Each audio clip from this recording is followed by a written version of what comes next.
Samsung A30s, তো এর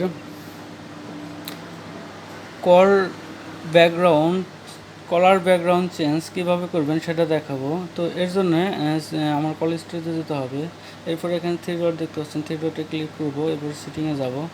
সিটিংয়ে যাওয়ার পরে এখানে কল ব্যাকগ্রাউন্ড অপশনটি রয়েছে, এটা আমরা ওপেন করব। ওপেন করার পরে আমরা কিন্তু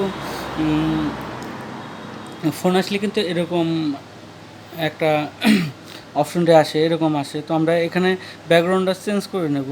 তো চেঞ্জ করব, আমরা এখানে ব্যাকগ্রাউন্ডে ক্লিক করব। ক্লিক করার পর এখানে যে প্লাস অপশনটি রয়েছে, এই প্লাস অপশনে যাব। এরপর আপনার সিলেক্ট ফ্রম গ্যালারি ছবি, তো আমি গ্যালারিতে সিলেক্ট করব।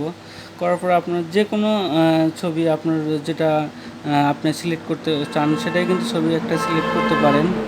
তো আমি এই ছবিটা সিলেক্ট করলাম। এই ছবিটা সিলেক্ট করে আমি জাস্ট এখানে সেট অ্যাজ কল ব্যাকগ্রাউন্ড আমরা সিলেক্ট করে দেবো এখানে। আমার এরপরে কিন্তু কল আসার পরে কিন্তু আমাদের এরকম এটা চলে আসবে।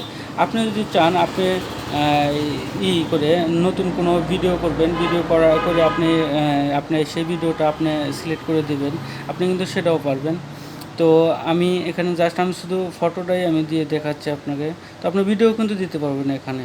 তো এখানে দিয়ে জাস্ট সেট আপ করে দিবেন।